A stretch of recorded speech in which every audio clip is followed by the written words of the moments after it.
Para mga matitigas na troso ang mga braso tuwing ikaw ay kanyang yayakapin. Hindi niya ipapakita kung gaano siya ka-proud sa napanalunan mong medalya sa eskwela. Pero madidinig mong paulit-ulit na kinikwento sa mga kaibigan niya kung ano ang nagawa ng anak niya. Tahimik pero nakikinig. Malimutan man madalas ang inyong mga kaarawan, hindi naman maaring ma-question ang kanyang tindig. Ang mga sakripisyo niya ay hindi bibigkasin ng kanyang bibig, pero ang araw-araw niyang buntong hininga tuwing pagod na umuuwi, ang tangi mong madidinig. Tulad na lamang ng pagmamahal na ipinakita ng isang tatay na makikilala natin sa araw na ito, mga kapatid. Sa ating kwento, mga kapatid, mula nang nabiyudo itong si Mang Lino, ay mag-isa niyang tinataguyod ang anak na si Ella. Ang kanyang pangako sa sarili, hindi hihinto hanggang hindi nakakatapos si Ella sa kolehiyo. At lahat ng ito, mga kapatid, ay kanyang ginagawa sa pamamagitan ng pamamasada ng tricycle. Alam niyang hindi halos sumasapat ang arawang kita para ipambayad sa matrikula ni Ella.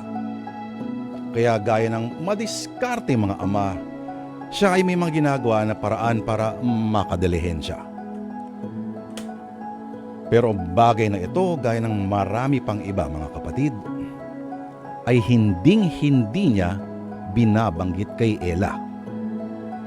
Kung bakit ganun, kung bakit nagkaganon, at kung ano ang kinalaman nito sa ating storya na siyang nagpapatuloy sa pagpupugay sa mga ama, mga kapatid. Simulan na natin dito po sa Sana Lord ngayong Lunes ang sinulat ni Vincent Manrique na drama na siguradong magpapahanap sa iyo ng pamunas ng mata. Ito na po ang Toda Hiro Kong Ama.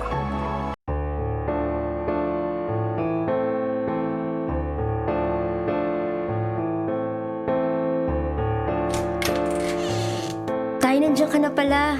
Masyado ka na pong ginagabi. Nako, hindi ka na nasanay sa akin. Alam mo namang sinusulit ko bawat biyahe. Hanggat may pasahero, sige lang ako ng sige. Pasensya na, Tay. Alam kong ginagawa mo para masuportahan ang pag-aaral ko. Dapat talaga hindi ako pumayag na sa private university mag-aral. Pwede naman ako sa state university dito sa probinsya natin eh. Ella, huwag ka magsisi. Bilang ama mo, gusto kong ibigay sa iyo ang pinakamagandang edukasyong mabibigay ko. At saka, gusto kong matupad mo ang pangarap mong maging nurse. Hindi pa naman nag-o-offer ng nursing course ang state university dito. Nahiya na talaga ako sa inyo, Tay. Ang mahal pa naman magpaaral ng nursing. Pero wag po kayong mag-alala. Pinagbubutihan ko naman po ang pag-aaral. Alam ko naman yun. Nakikita ko naman ang pagsisikap mo. At hindi na rin naman magtatagal. Matatapos mo na ang course mo. Teka, ba't gising ka pa? Siyempre, Tay. Hinihintay kong dumating ka. At saka, nag-aaral din ako ng lesson habang wala ka pa. Nandito na ako. Kaya matulog ka na. Opo, Tay. Tay, malapit na po ang final exams namin. Kailangan ko na po ma-fully paid ang tuition fee ko para makakuha na ako ng final exam permit. Ay, ganun ba? Ay, sige ako nang bahala. Mababayaran natin yan, Ella.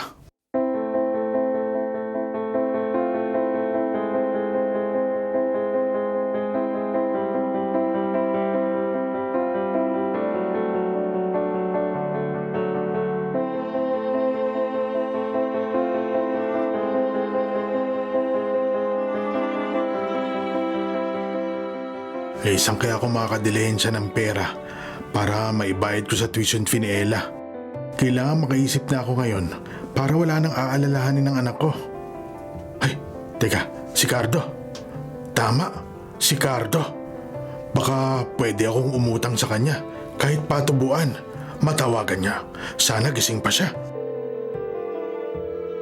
Hello, Lino. Ba't napatawag ka? Gabing-gabi na. Pasensya na, Cardo. Magbabaka sakali lang sana akong umutang ng pera sa'yo. Kailangan ko lang para sa tuition fee ng anak ko. Magkano ba? Pwede bang 25,000, Cardo? 25,000. Sige, pwede naman. Alam mo na ang patakaran ko sa mga umutang sa akin, ha? Pati yung interes. Ayoko bigla tayo magkakagulo pag oras na ng bayaran. Makakaasa ka, Cardo. Wala kang magiging problema sa akin pagdating sa bayaran. Mabuti. Hindi ka naman nagka-problema sa akin noon nung umutang ako sa'yo, di ba? Kailan ko ba pwedeng makuha? Ay, sige. Magkita na lang tayo bukas ng tanghali. Doon sa paradahan ng tricycle, ha? Dadaan na lang ako ron. Ay, sige. Maraming salamat.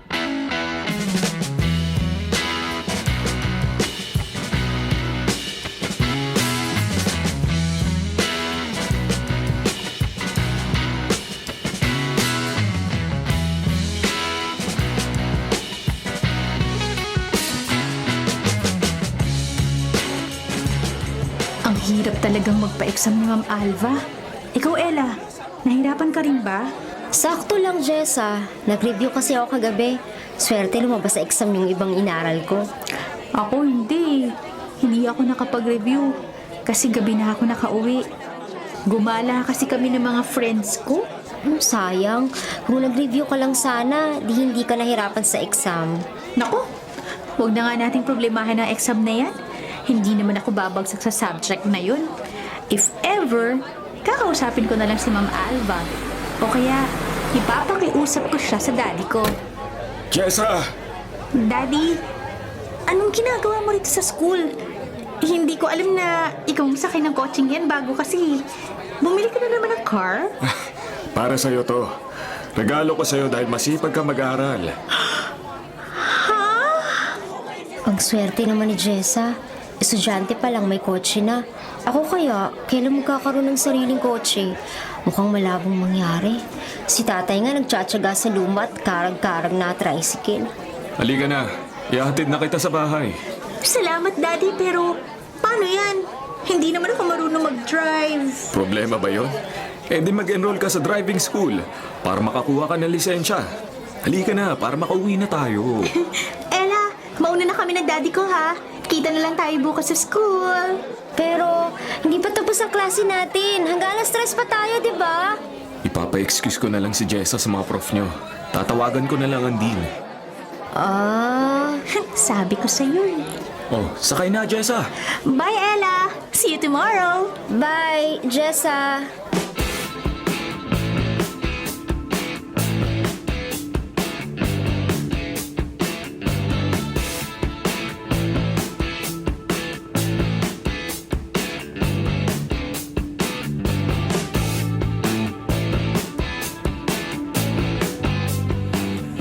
Lino!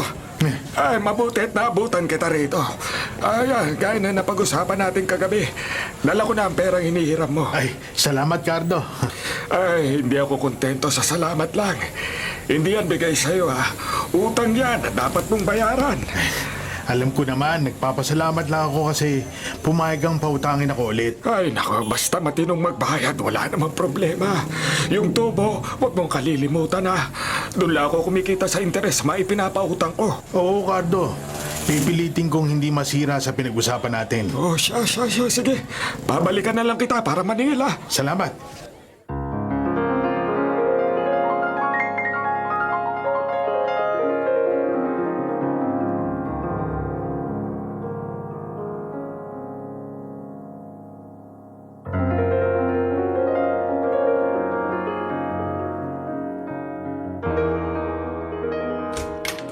Tay, mabuti nandiyan ka na. Maghahain na po ako. Hindi ka pa rin ba kumakain? Hindi pa po eh. Hinihintay kita para sabay na po tayong maghapunan. Nako, dapat hindi mo na ako inihintay. Paano kung gabihin ako? Di nagutom ka na kahihintay sa akin. Hayaan mo na, Tay. Matagal na rin po tayong di nagkakasabay kumain. Ayoko namang matulog nang wala ka pa rito. Gusto ko nandito ka na para panatag ang loob ko. Lagi akong kinakabahan pagka wala ka rito sa bahay, Tay. Nag-iingat naman ako lagi, Ella. Kahit mag-ingat ka, Tay, yung ibang mga driver sa kalye, sila hindi nag-iingat. Di ba ang daming kamote driver sa daan? Kala mo mga hari ng kalsada kung magmaneho. Basta lagi akong mag-iingat kasi alam kong may anak akong naghihintay sa akin dito sa bahay. Ipinangako ko sa nanay mo na aalagaan kita at pag-aaralin hanggang sa matupad ko ang mga pangarap mo. Kaya kailangan lagi akong malakas para makapagtrabaho. Tay, kilala mo si Jessa, di ba? Yung kaklase ko? Oo, yung kaklase mong anak na mayaman na taga roon sa subdivision sa kabilang kanto. Bakit? Siya nga, Tay. Alam mo po, nagpunta kanina sa school yung daddy niya. May dalang kotse. Regalo daw niya kay Jessa. Iba talaga pag mayaman, no, Tay? Kotse, ginagawa lang panregalo. Samantalang ako, yung tricycle ko, luma na at pwede nang masira anumang oras. Pero doon natin kinukuha ang kinabubuhay natin. Pangako ko sa'yo, Tay. Pag nagkaroon ako ng maayos sa trabaho pagka-graduate ko, mag-iipon ako. Magpapagwapo tayo ng bayat, bibilinin kita ng sasakyan. Ay, anak, kontento na ako sa tricycle ko. Pero hindi kita pipigilang mas mangarap pa dahil ang mga pangarap mo ang magiging dahilan para mas magsikap ka pa sa buhay. Nako basta, Tay, darating ang araw na giginhawa rin ang buhay natin. Pagdating ng araw na yon, ako naman po ang susuporta sa inyo. Hindi ka na magtatrabaho, ako naman ang kikilos para sa ating dalawa. Paano pag nag-asawa ka? Di sasama kita, Tay. Kung saan kami titira na mapapangasawa ko, doon ka rin titira. Paano kung hindi pumayag ang mapapangasawa mo? Bago pa man ako magpakasal, lilinawin ko na sa kanya na hindi kita pwedeng iwanan mag-isa. At kung hindi siya papayag, pues, di humanap siya ng ibang papakasalan niya. Nako, ako pa yata ang pagsisimulan ng pag-aaway niyong mag-asawa pag nagkataon. Di naman siguro, Tay. Siyempre, pipili ako ng lalaking kasing bait mo at mapagmahal sa magulang.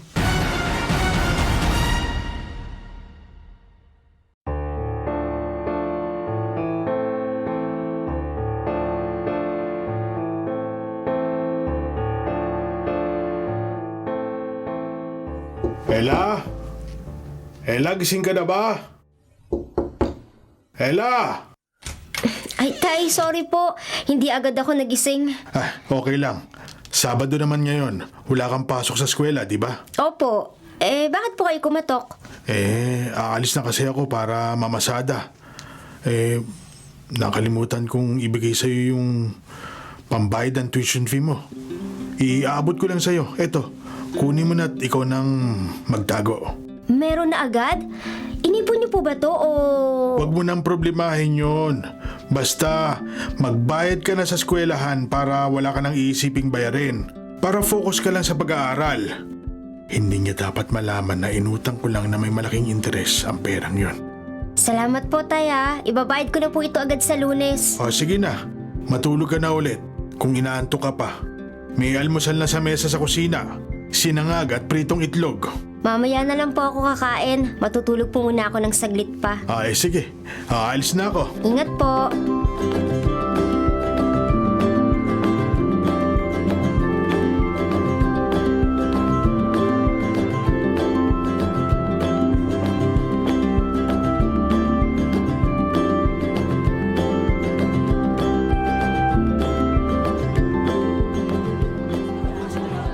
Hindi ka pa ba uuwi?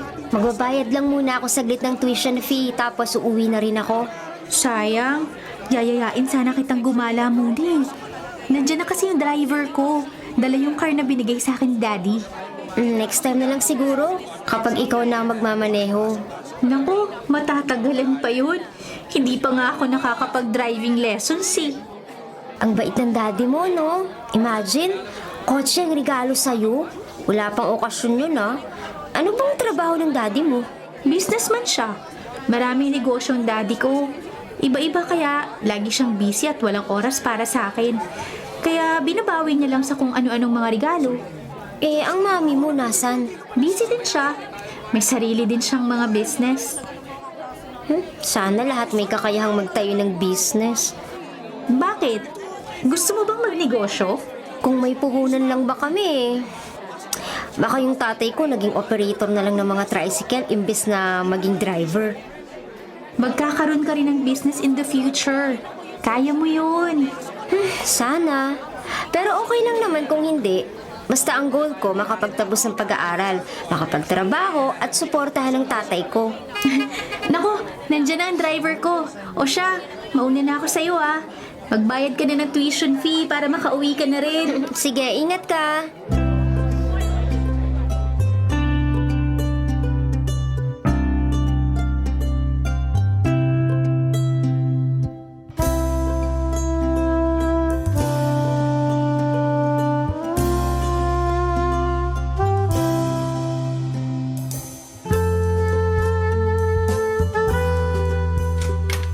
Bakit kaya hindi nakalakang pinto?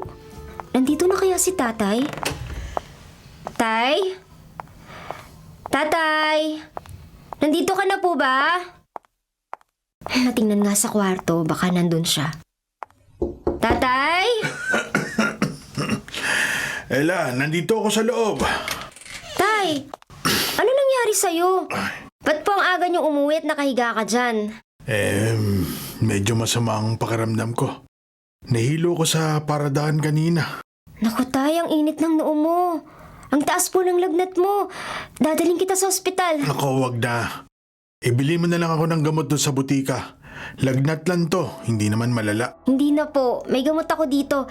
Ito na lang inumin mo. Halos hindi ka na kasi nagpapahingi. Puro ka na lang trabaho. Wag mo akong alalahanin. Kaya nga umuwi ako kaagad para makapagpahinga. At hindi lumala ang lagnat ko. Magluluto na po ako ng hapunan para makakain ka na. Pero ito po, inumin niyo po muna tong gamot para bumabang lagnat mo. Akin na. Salamat anak. Ngayon pa lang, napapakinabangan mo na ang kurso mo. Gagaling ako kaagad dahil magaling ang nurse ko.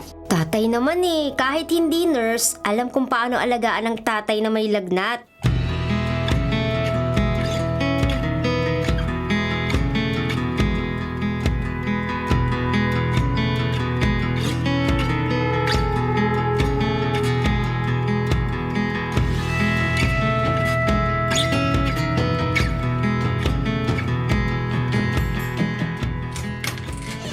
Aba, wala si tatay. Ano ba yan? Baka bumiyahe na siya agad may lagnat nga siya kagabi. Teka, masilip nga sa bintana kung nandyan ang tricycle niya. Naku, wala nga yung tricycle niya. Sinasabi ko na nga ba? Pasaway talaga yung tatay kong yun. Kakagaling lang ng sakit, nagtrabaho na naman agad. Eto, tumatawag na siya.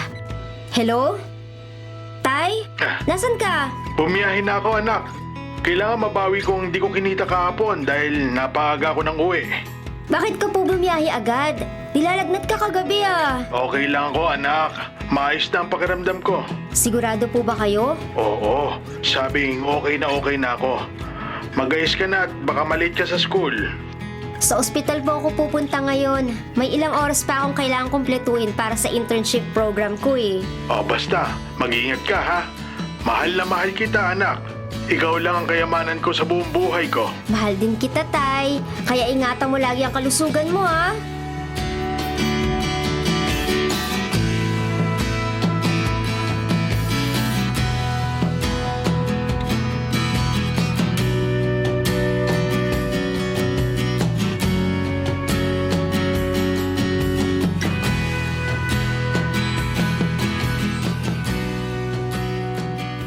Bilisan mo, Lino. Baka di ko maabutan yung kausap ko. Sino ba yung kausap mo? Mabilis na ang takbo natin, Cardo. Baka maaksidente na tayo kung bibilisan ko pa. Mas ibibilis pa yan. At tagal mo ng driver. Dapat alam mo na tamang diskarte para makarating ka agad sa pupuntahan. Nag-iingat lang ako, Cardo. Ayoko mapahamak dahil may anak akong naghihintay sa akin pag uwi ko. Ako nagdrama ka pang hayop ka. Hindi bagay sa'yo, Lino. Siya nga pala, bagong buwan na sa Lunes. Unang hulog mo na sa utang mo sa akin, ha? Ha? Sa Lunes na ba yun? Wala pang isang buwan yung utang ko sa'yo, ah. Abay, oo, wala pa nga. Pero di ba, kada buwan maghuhulog ka para mabawasan ang utang mo. Kaya sa Lunes, unang araw ng buwan, kailangan mo na magbayad ng unang hulog mo. Ay, sige. Gagawin ko ng paraan na makapaghulog sa Lunes. Siguruhin mo makakabayad ka. Hindi pwede sa akin ng sa ibang araw na lang, ha? Kung ano ang usapan natin, yun ang dapat ang masunod.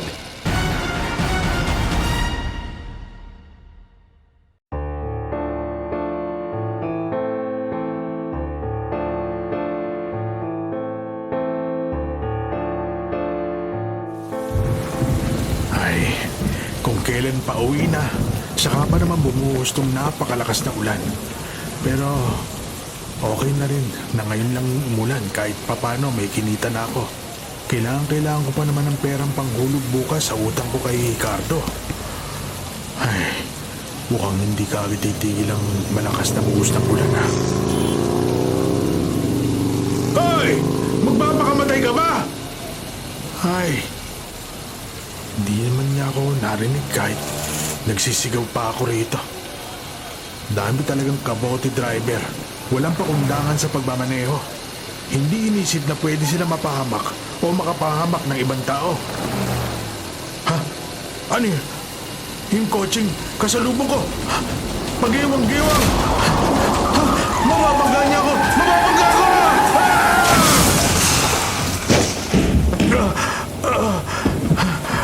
Mabuti at yung sidecar ng tricycle ang natumbok at hindi yung motor. Pero tumilapong pa rin ako at ang sakit ng binti ko. Hindi man nang minto ang kotse. Pero sigurado ko, kotse yun ng anak ni Konsyala Rebecca. Anak ni Konsyala ang nakabangga sa akin.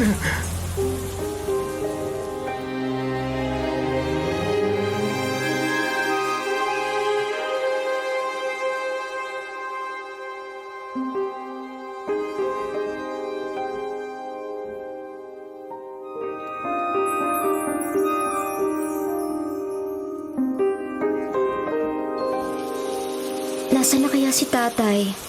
Gabing-gabi na wala pa rin siya. Mag-aalas 12 na. Ang lakas pa naman ng ulan. Ay, si tatay talaga kahit linggo pumapasada pa rin. Pwede naman siya magpahinga na lang. Total linggo naman. Ay, kanina pa ako nagchat-chat sa kanya. Wala namang reply. Tawagan ko na nga. Eh, nagring ang phone ko. Sino kayang tumatawag? Hello? Opo, ako nga po si Ella. Sino po sila? Ha? Nurse? Ospital? Bakit po? Ano nangyari sa tatay ko? Ha? Opo, sige po. Pupunta na po ako agad dyan. Huwag niyo pong pababayaan ang tatay ko.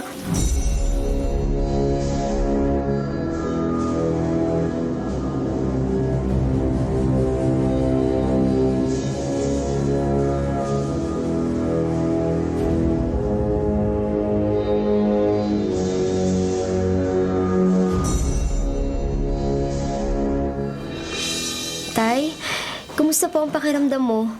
Sobrang natakot ako kanina nung tawagan ako ng nurse. Huwag kang mag-alala. Buhay naman ako.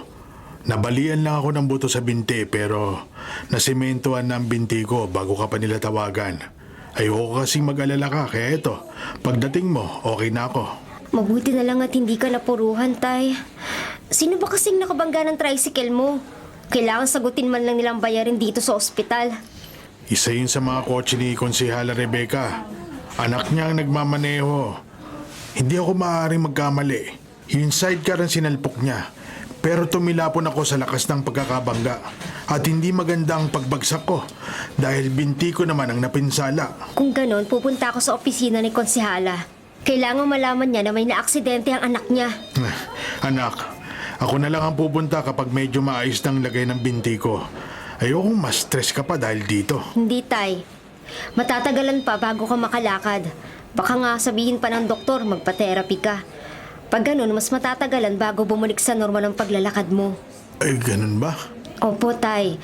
Kaya ako na lang ang pupunta sa opisina ni Konsihala. Hindi pwedeng hindi managot ang anak niya.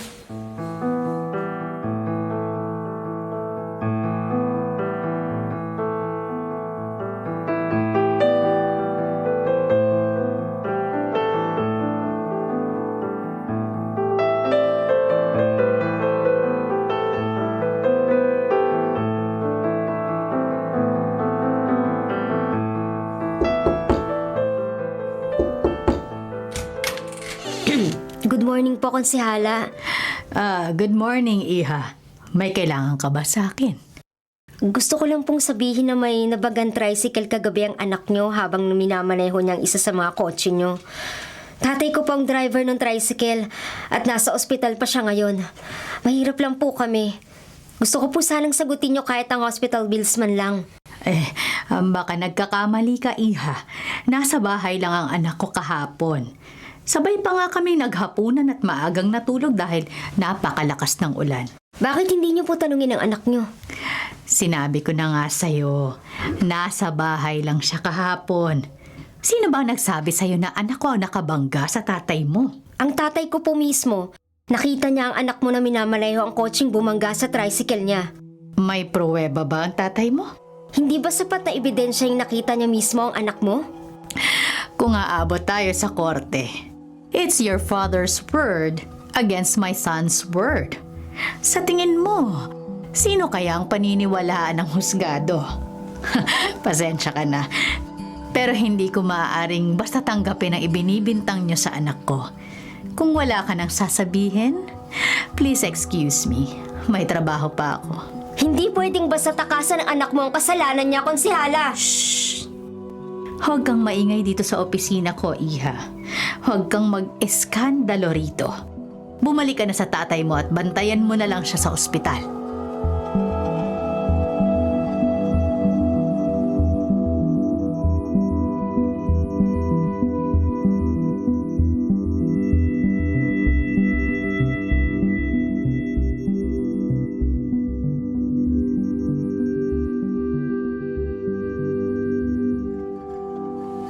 Ay, ano nangyari sa lakad mo?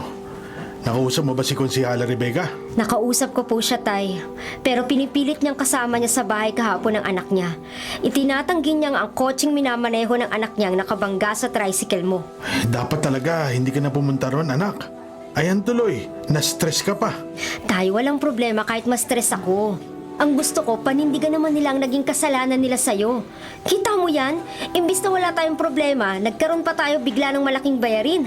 Igagawin ko na lang ng paraan, anak. May awa ang Diyos, malalagpasan din natin ang nangyaring ito.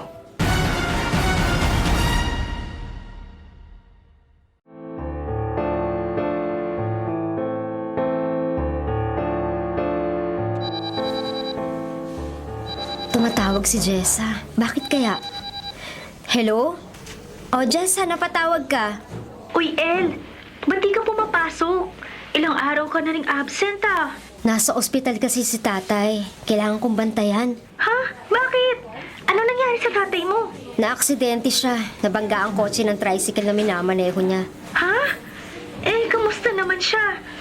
Okay na, pero hindi pa siya nakakalakad. Kailangan niyang magsaklay ng ilang buwan. Ay, sige. Balitaan mo ko ha. Pero pilitin mo makapasok. Kailangan natin makompleto ang required number of hours sa internship natin. Lalo na malapit nang magtapos ang semester. O sige, Jessa. Salamat ha. Ay, ang hirap ng walang ibang kasama. Pero di ko naman maaaring pabayaan si tatay. Kailangan niya ako ngayon kaya hindi ko siya iiwan.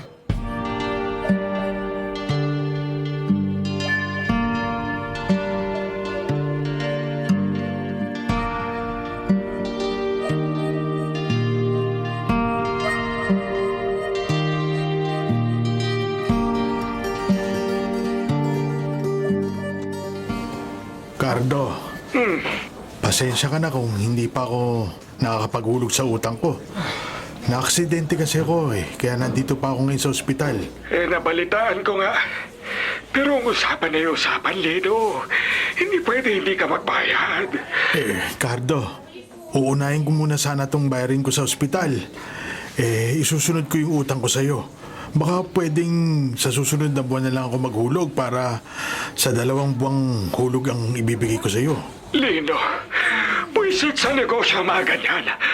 Nag-uusap na tayo, di ba? Sinabi ko sa'yo na hindi ako pumapayag sa mga ganyan sistema ng pagbabayad. Walang hulog ang kailangan ko. Pero... Wala nang pero. Ihanda mo ang pambayad at pupuntahan kita bukas dyan sa ospital.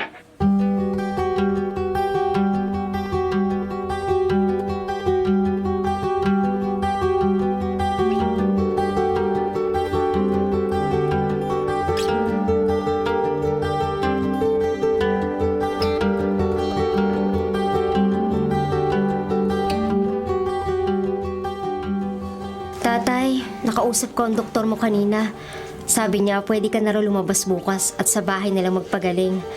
Sinabi ko kasi sa kanya na iniisip natin ang pambayad dito sa ospital na araw-araw ay lumalaki ang bill.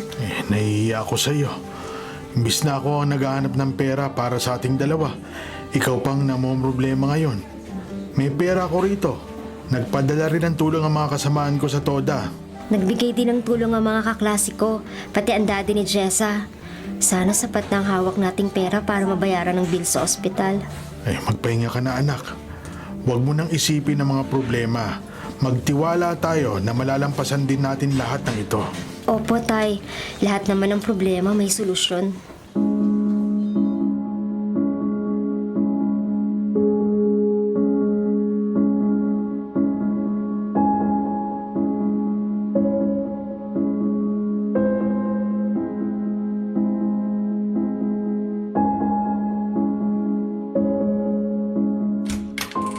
Salamat naman at nakauwi na rin tayo. Ay, makakahinga na rin ako ng medyo maluwag. Dahan-dahan lang, Tay. Yung saklay mo. Gamitin mo ng maayos. Kailangan masanay ka na po ng nakasaklay habang hindi pa bumabalik sa normal ang paglalakad mo. Huwag mo akong problemahin, anak. Gusto ko na nga bumalik sa pagmamaneho eh. Tay, hindi ko pa po nasasabi sa'yo. Ang alin? Hindi na po mapapakinabangan yung sidecar ng tricycle. Wasak na po, Tay. Ano? Kahit pala umayos tong binti ko, hindi pa rin ako makakapagtrabaho? Titingnan ko po kung may magagawa ko para mapagawa natin ng bagong sidecar ang motor mo. Mabuti nga at di gaano napinsala ang motor. Mga gasgas lang. Pero saka na natin problemahin, Tay. Ang importante, gumaling muna kayo. Sunod-sunod talaga ang dating ng mga problema. Pero ang mas kinatatakot ko, baka maapektuhan pati ang pag-aaral mo, anak. Yun ang ayoko mangyari. Kailangan makagraduate ka. Gusto ko makatapos ka ng pag-aaral, anak.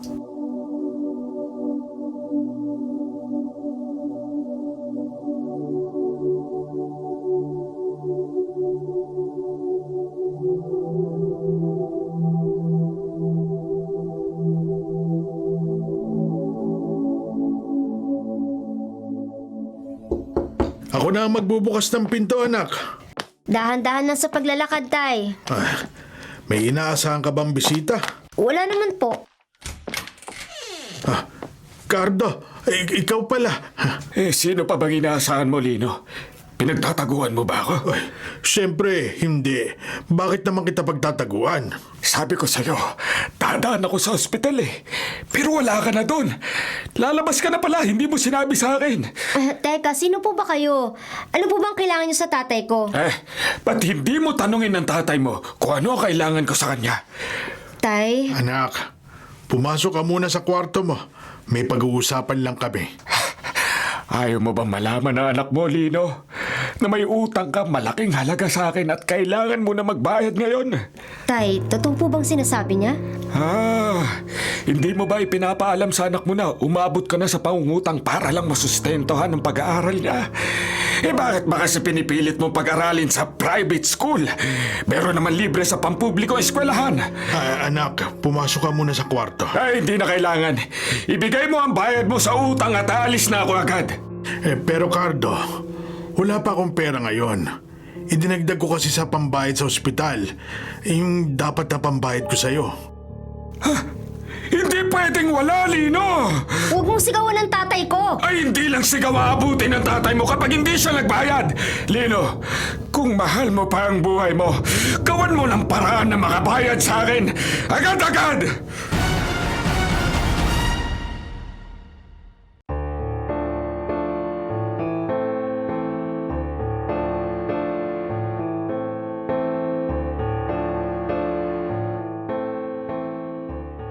Mabuti naman at umalis na si Mang Cardo, Tay.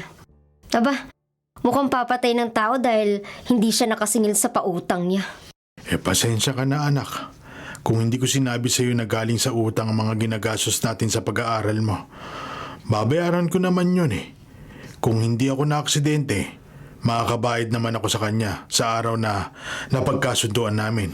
Tay, sinabi ko naman sa inyo na magtatrabaho na lang muna ako. Pwede naman akong bumalik sa pag-aaral pagkatapos ng 1 o 2 taon. Mag-iipon lang po ako ng pantustos sa pag-aaral ko. Hindi niyo po kailangan kumayod ng walang kapaguran para lang masuportahan ang pag-aaral ko. Eh, hindi anak. Ako ang tatay mo.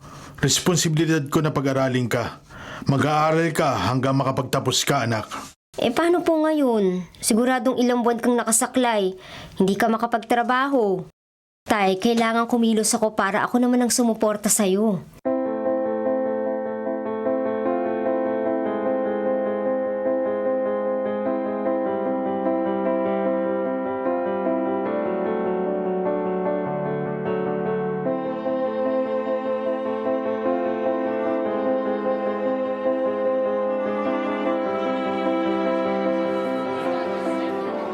Mabuti naman at pumasok ka na. Akala ko talaga magdadrop ka na eh. Sayang naman kasi ilang weeks na lang at tapos na ang semester. Baka nga tapusin ko na lang tong semester tapos maghahanap muna ako ng trabaho.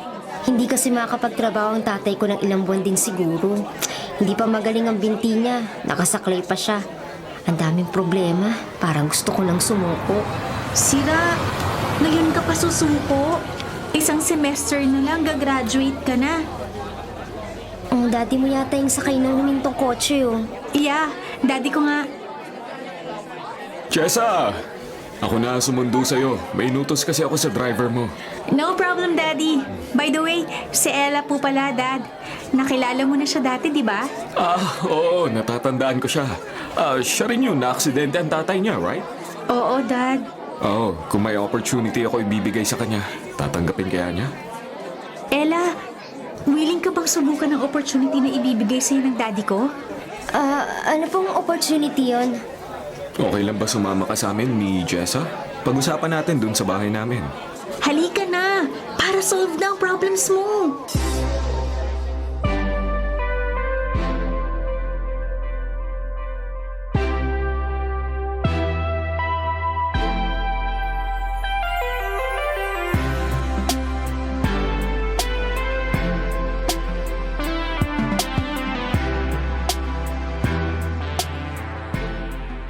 Jessa, ang laki pala ng bahay niyo, no?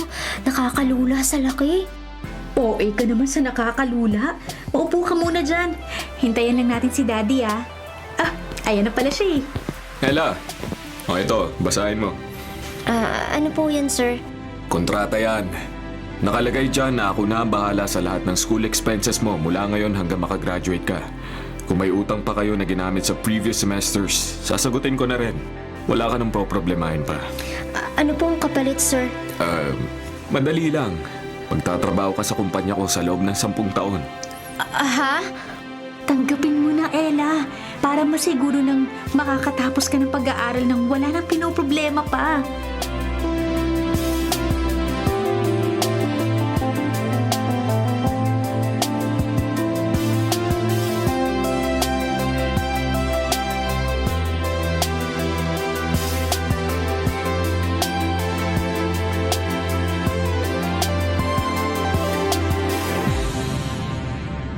Tatay, nakausap ko po kanina ang daddy nung kaklase kong mayaman. Sabi niya, siya na lang sasagot ng lahat ng gastos hanggang makapagtapos ako ng pag-aaral. Ay, siguradong may kapalit yan. Imposibleng wala. Doon daw ako magtatrabaho sa kumpanya sa loob ng 10 taon pagka-graduate ko. Anak, parang inaalisan ka naman niya ng kalayaang pumili ng profesyong gusto mong gawin. Nagpapakahirap ka sa kursong gusto mo. Tapos magtatrabaho ka ng iba sa kung anong profesyon mo. Sayang kasi ang oportunidad, Tay. Isipin mo, hindi na tayo mamumroblema sa gastusin. Masisiguro na natin na makakatapos ako ng pag-aaral. At pati ang utang niyo kay Mang Cardo, pwede niyong bayaran, Tay. Malaking sakripisyo yan sa'yo, anak. Hindi bale, Tay. Basta lang masolusyonan ang mga problema natin ngayon.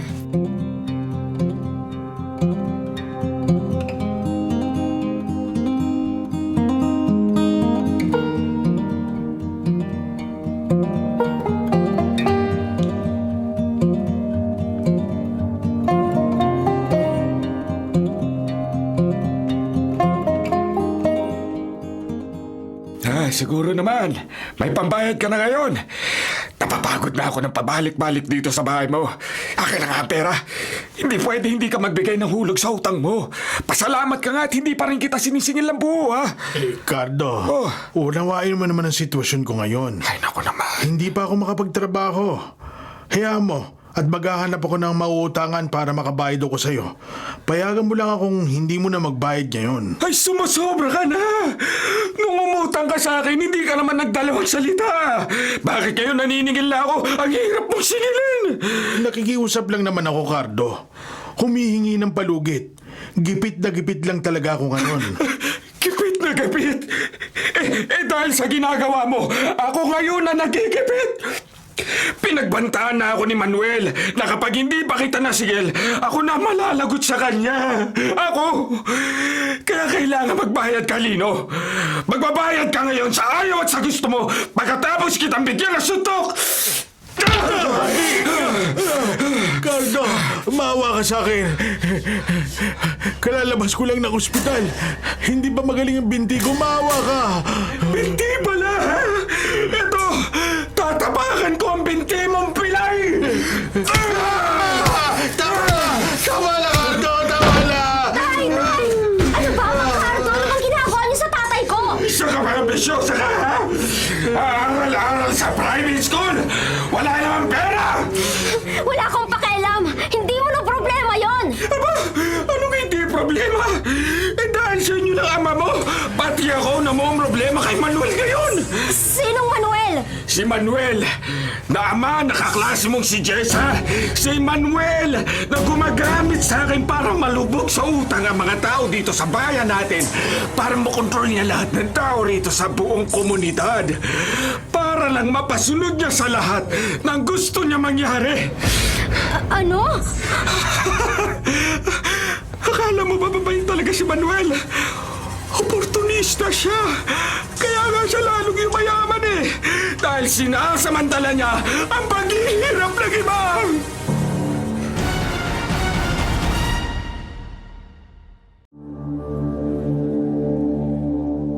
Mabuti naman at nagpunta ka rito. Sakto, nandito si Daddy. Napirmahan mo na ba yung kontrata para sa inaalok niya sa'yo? Jessa, kaya lang ako nagpunta rito para ibalik sa daddy mo ang kontrata. Hindi ko pipirmahan. Pasensya na. Ella, nandito ka pala. Ano? Tatanggapin mo na ba ang alok ko? Daddy, hindi niya raw pipirmahan. Tinatanggihan niya ang isang malaking opportunity sa buhay niya. Sayang naman, yung ibang mga tao, gagawin lahat para lang guminhawa ang buhay kahit papano. Itong si Ella, grasya na nga lumalapit, tinatanggihan pa. Ay, bakit ayaw mo tanggapin ang inaalok ko sa'yo, Ella? Sayang naman, di ba? Bihira lang ako mag-alok ng mga ganito, lalo na sa hindi ko kaano-ano. Ikaw ang naisipan kong bigyan ng ganyang oportunidad dahil kaibigan ka na anak ko. Salamat po, Sir Manuel. Pero hindi ko po talaga matatanggap. Nakakasama ka naman ng loob, Ella. Nagmabagandang loob na nga lang ang daddy ko. Napahiya pa siya sa'yo. Akala ko pa naman kaibigan kita. Jessa, hindi naman siguro maapektuhan ang pagkakaibigan natin dahil sa pagtanggi ko sa alok ng daddy mo. Magkaibigan pa rin tayo. Hindi na. Kung hindi ka rin lang pipirma, umalis ka na. Oo, Jessa, alis na ako. Siya nga pala, Sir Manuel. May utang ang tatay ko sa tao mong si Cardo. Alam kong sa'yo galing ang pera. Babayaran po namin ang utang na yun hanggang sa uling sentimo at interes. Pero sana, bigyan mo kami ng palugit dahil kakalabas lang ng ospital ng tatay ko.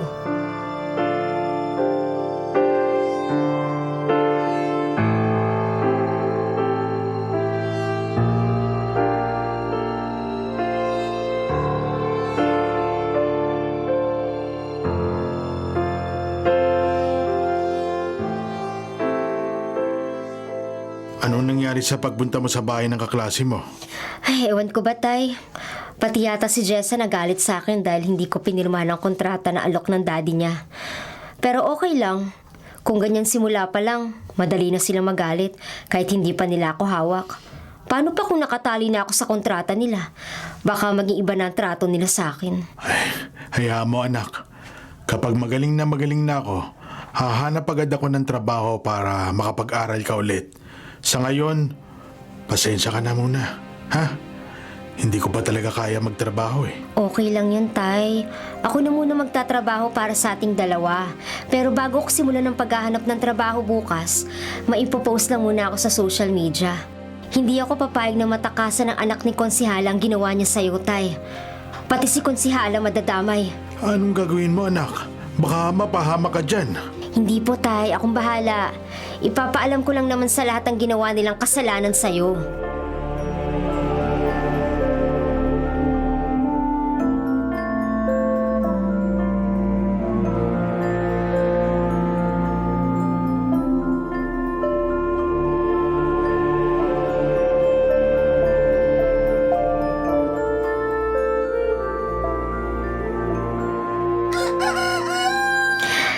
Tatay!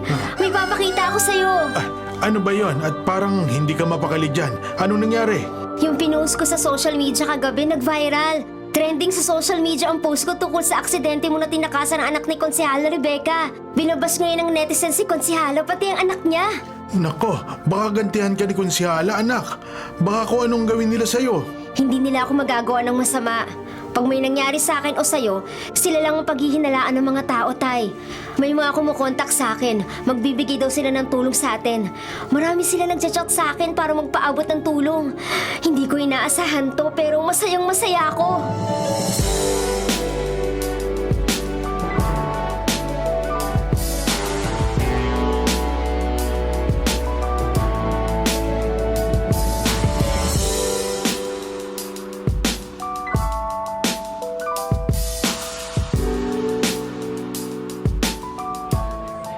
Tay, graduate na po ako.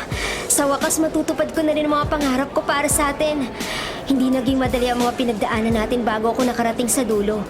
Pero hindi rin mangyayari ang lahat kung hindi dahil sa pagsisikap at ang mga sakripisyo mo. Maligayang maligaya ko para sa'yo, anak. Hindi ka lang basta nagtapos. Cum laude ka pa. May sorpresa pa ako sa'yo, Tay. Matagal na to pero ngayon ko lang sasabihin sa'yo. Ano ba yon? Tungkol saan? May naghihintay ng trabaho sa akin, Tay. Isa sa mga tumulong sa atin mula sa nag-viral kong post ang nangakong bibigyan ako ng trabaho pagka-graduate ko. Tumawag siya sa akin kahapon. Sabi niya, pwede akong pumunta sa opisina niya anytime next week. Eh ano raw ang magiging trabaho mo? Company nurse, Tay. Ha? Okay na yun. Hindi pa naman ako kumukuha ng board exam. Habang nagtatrabaho ako ron, mag-e-enroll ako sa review class para makapag-board exam ako. Simula na ito ng pagtupad ng lahat ng pangarap mo, anak. At lahat ay dahil yun sa'yo, Tatay.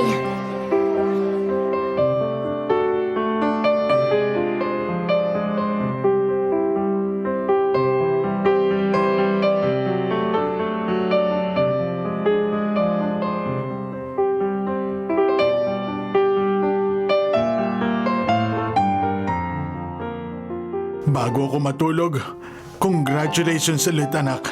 Ipinagmamalaki kita. Ikaw ang tanging yaman ko sa buhay. Mahal na mahal kita, Tatay.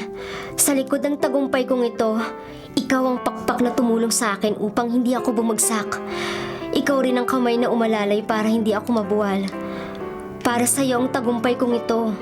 Para din kay Nanay. At pipilitin kong mas magtagumpay pa at umunlad. Mahal din kita, anak. Sayang at hindi natin kasama ang nanay mo. Pero saan man siya naroon ngayon, alam kong masayang masaya siya. Sa karangalang nakuha mo sa eskwelahan, kahit minsan hindi ako nagduda sa kakayahan mo. Alam kong magtatagumpay ka, anak. At gusto ko magpasalamat sa Diyos dahil ikaw ang naging tatay ko. Isang responsable at mapagmahal na tatay na gagawin ang lahat. Isasakripisyo ang lahat para sa akin.